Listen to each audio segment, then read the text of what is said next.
SSC, CHSL और MTS परीक्षा 2023 अगर आपका भी एग्ज़ाम जो है कल होने वाला है और या तो किसी अगले दिन होने वाले हैं एसएससी, सीएचएसएल का, या एमटीएस की तैयारी कर रहे हैं तो आपका एग्ज़ाम अगले किसी दिन होने वाले हैं, कुछ दिन के बाद जो है अप्रैल महीने में, तो आप लोगों के लिए भी ये वीडियो महत्वपूर्ण होने वाले हैं। और जिसका एग्ज़ाम कल है या किसी और दिन है उसके लिए तो और भी इम्पोर्टेंट है एसएससी, सीएचएसएल के लिए। इस वीडियो में टोटल 70 प्लस क्वेश्चन करने वाले हैं और जो है सारे के सारे क्वेश्चन इंपॉर्टेंट हैं, डायरेक्ट क्वेश्चन, ये सभी क्वेश्चन जो है एग्जाम में आने वाले हैं।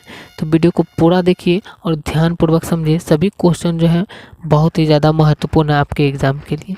तो वीडियो पर लास्ट तक बने रहिए और पूरा देखिए ध्यानपूर्वक। फर्स्ट क्वेश्चन है, जर्मनी में रोड घाटी प्रसिद्ध है। रोड घाटी जो है जर्मनी में, ये किस लिए प्रसिद्ध है? ये जो है कोयला के लिए प्रसिद्ध है। अगला क्वेश्चन है, अर्थशास्त्र का यानी अर्थशास्त्र जो है ये किस विषय पर लिखी गई एक पुस्तक है? ये जो है ये राजनीतिक शास्त्र पर लिखी गई एक पुस्तक है, अर्थशास्त्र। अगला प्रश्न है, कलिंग पुरस्कार किस लिए दिया जाता है? ये जो है ये दिया जाता है विज्ञान को लोकप्रिय बनाने के लिए। अगला प्रश्न है, पंचायती राज किस सूची का विषय है? ये जो है ये राज्य सूची का विषय है।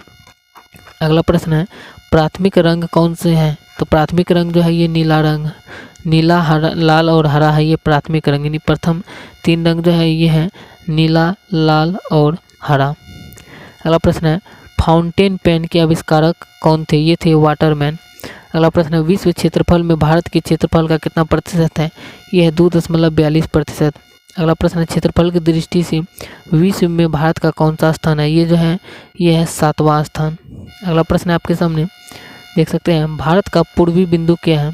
तो भारत का पूर्वी बिंदु जो है ये है किबिथु, अरुणाचल प्रदेश में है ये।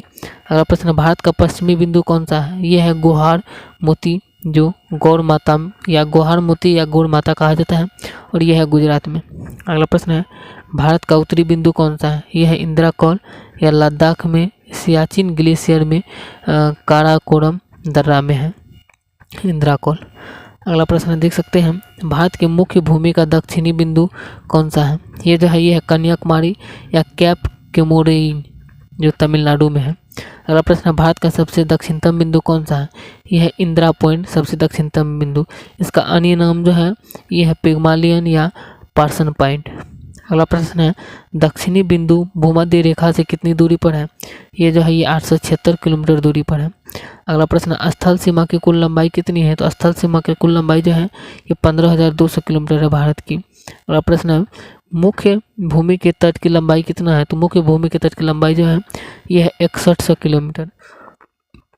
अगला प्रश्न है आपके सामने, द्वीपों सहित तटीय लंबाई कितनी है? ये है जो है ये 7516.6 किलोमीटर है। अगला प्रश्न है, समुद्र तट से लगे राज्यों की संख्या कितनी है? ये है 9। अगला प्रश्न है, भारत में सबसे लंबी तट रेखा वाला राज्य कौन सा है? यह है गुजरात। अगला प्रश्न, भारत में सबसे छोटी तट रेखा वाला राज्य कौन सा है? यह है गोवा। अगला प्रश्न है, भारत में सबसे छोटी तट रेखा वाला केंद्र शासित प्रदेश कौन सा है? यह है अंडमान एवं निकोबार द्वीप समूह। अगला क्वेश्चन आपके सामने है 22 नंबर का, प्राय द्वीपीय भारत या भारत की दूसरी सर्वाधिक लंबी तट रेखा वाला राज्य कौन सा है? यह है आंध्र प्रदेश। अगला प्रश्न है, सर्वाधिक नगरीकृत राज्य कौन सा है? यह है महाराष्ट्र। अगला क्वेश्चन है, न्यूनतम नगरीकृत राज्य कौन सा है? यह है हिमाचल प्रदेश। अगला क्वेश्चन है, सर्वाधिक वाच्छादित राज्य कौन सा है? यह है मध्य प्रदेश। अगला प्रश्न आपके सामने है, सबसे न्यूनतम वाच्छादित राज्य कौन सा है? यह है हरियाणा। अगला क्वेश्चन है, सर्वाधिक वर्षा वाला स्थान कौन सा है? यह है मासिनराम, जो मेघालय में स्थित है। अगला प्रश्न है, न्यूनतम वर्षा वाला स्थान कौन सा है? यह है लेह, जो लद्दाख में स्थित है। अगला प्रश्न है, फाउंटेन पेन के आविष्कारक कौन थे? ये थे वाटरमैन। अगला क्वेश्चन है, स्वतंत्र भारत के राष्ट्रीय ध्वज का डिजाइन किसने बनाया? ये बनाया था पिंगली वेंकैया ने। अगला प्रश्न है, मानव शरीर में विटामिन ए भंडारित होता है कहाँ पे? ये यकृत में भंडारित होता है। अगला प्रश्न है, जनसंख्या की दृष्टि से निम्नलिखित में से कौन सा भारत का सबसे छोटा पड़ोसी देश है? तो सबसे छोटा पड़ोसी देश जो है ये भारत का है मालदीव। मालदीव जो है सबसे छोटा पड़ोसी देश है। अगला प्रश्न, हिमालय के स्थान पर कौन सा सागर विद्यमान था? ये था टेथिस सागर। अगला प्रश्न जो ये है, नागार्जुन सागर बांध किस नदी पर है? ये है कृष्णा नदी पर। अगला प्रश्न है, मेटूर बांध किस नदी पर है? ये जो है ये कावेरी नदी पर है। अगला प्रश्न है, इडुक्की बांध किस नदी पर है? ये जो है ये पेरियार नदी पर है। अगला प्रश्न जो ये है, वी आकार की घाटी किस से बनती है? तो वी आकार की घाटी जो है ये नदी से बनती है। अगला प्रश्न है, पृथ्वी के केंद्र में पाए जाने वाला चुंबकीय पदार्थ क्या है? यह है निकेल। अगला प्रश्न है, ग्रहों की गति का नियम किसने प्रतिपादित किया है? ये क्या है? केपलर ने। केपलर ने ग्रहों की गति का नियम जो है ये प्रतिपादित किया है। अगला प्रश्न है, डंकन पास किसके बीच स्थित है? तो डंकन पास जो है ये दक्षिणी अंडमान एवं छोटा अंडमान के बीच स्थित है। अगला प्रश्न जो है यह विश्व का सबसे बड़ा नदी द्वीप माजुली का निर्माण करने वाला नदी कौन है? यह है ब्रह्मपुत्र। अगला प्रश्न जो है ये है, भारतीय अर्थव्यवस्था कैसी है? तो भारतीय अर्थव्यवस्था जो है ये मिश्रित अर्थव्यवस्था है। अगला प्रश्न है, जनगणना 2011 के अनुसार भारत के निम्नलिखित में से किस राज्य में बच्चों में लिंगानुपात सबसे कम है? यह है हरियाणा में। अगला प्रश्न है जो है ये है, थोक मूल्य सूचकांक के आंकड़े कौन जारी करता है? ये जो है ये करता है वाणिज्य और उद्योग मंत्रालय।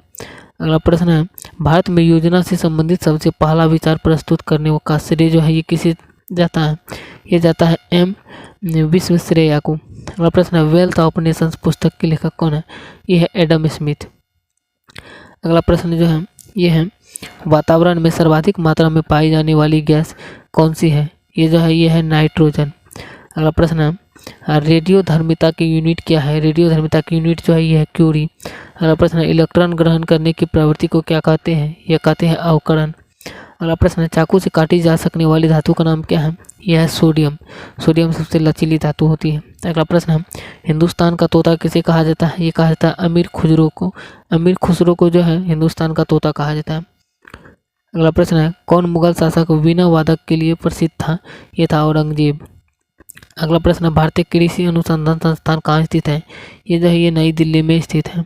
अगला प्रश्न है, भारत में हरित क्रांति के जन्मदाता कौन है? तो भारत में हरित क्रांति के जन्मदाता जो है यह डॉक्टर एम.एस. स्वामीनाथन। अगला प्रश्न है, विश्व में हरित क्रांति के जनक कौन है? यह डॉक्टर नॉर्मन वोरलॉग। अगला प्रश्न है, श्वेत क्रांति के जनक कौन है? यह है डॉक्टर वर्गीज कुरियन। डॉक्टर वर्गीज कुरियन जो है ये श्वेत क्रांति के जनक माने जाते हैं।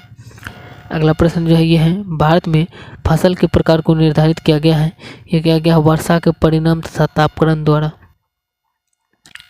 अगला प्रश्न है, रेगिस्तान में पाई जाने वाली वनस्पति को क्या कहते हैं? ये कहते हैं जीरोफाइट्स।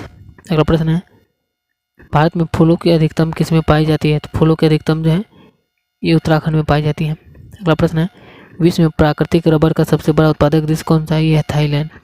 अगला प्रश्न है, भारतीय दलहन अनुसंधान संस्थान कहाँ स्थित है? यह कानपुर में। अगला प्रश्न है, झूम खेती प्रचलित है? ये पूर्वोत्तर भारत में प्रचलित है। अगला प्रश्न है, सिनकोना पौधे किस भाग से प्राप्त किया जाता है? ये किया जाता है तने की छाल से। अगला प्रश्न है, विश्व वन दिवस कब मनाया जाता है? ये मनाया जाता है 21 मार्च को। अगला प्रश्न है, विश्व पर्यावरण दिवस कब मनाया जाता है? ये मनाया जाता है 5 जून को। अगला प्रश्न है, जैव विविधता दिवस कब मनाया जाता है? ये मनाया जाता है 22 मई को। अगला प्रश्न है, जैव विविधता दिवस कब मनाया जाता है? ये मनाया जाता है 22 मई को। अगला है, चाय में लाल कीट का कारण क्या है? यह है हरी सिवाल। अगला क्वेश्चन है, मटर में मार्स रोग का कारण क्या है? यह है मैंगनीज की कमी। क्वेश्चन है, भारत का विश्व में गेहूं उत्पादन में कौन सा स्थान है? यह है दूसरा स्थान भारत का गेहूं उत्पादन में पूरे विश्व में जो है। अगला प्रश्न है, यूरिया में नाइट्रोजन जो है किस रूप में होता है? ये होता है एमाइड के रूप में। अगला प्रश्न है, भारत में कपास उत्पादन में अग्रणी राज्य कौन सा है? यह है गुजरात। अगला प्रश्न है, भारत का सबसे बड़ा रबर उत्पादक राज्य कौन सा है? ये जो है ये केरल। अगला प्रश्न है, कपास की खेती किस मिट्टी में सर्वाधिक होती है? होती काली मिट्टी में। अगला प्रश्न है, काली मिट्टी का दूसरा नाम क्या है? यह है रेगुड़। अगला प्रश्न है, भारत में सबसे अधिक विस्तार किस मिट्टी का पाया जाता है? ये पाया जाता है जलोढ़ मिट्टी का। तो इस वीडियो में इतना ही क्वेश्चन था, और वीडियो अच्छी लगी है तो वीडियो को जरूर लाइक करें, और चैनल पर नए हैं अभी तक सब्सक्राइब नहीं किया चैनल को सब्सक्राइब भी करें, और इसके साथ साथ अगली वीडियो देखने के लिए जो है नोटिफिकेशन बटन दबाकर ऑल पर सेट कर ले, ताकि आपको नोटिफिकेशन सबसे पहले मिले जब हम वीडियो अपलोड करें। तो मिलते हैं नेक्स्ट वीडियो में। एक प्यारा सा कमेंट करके तब तक ज़रूर बता दीजिए। जय हिंद।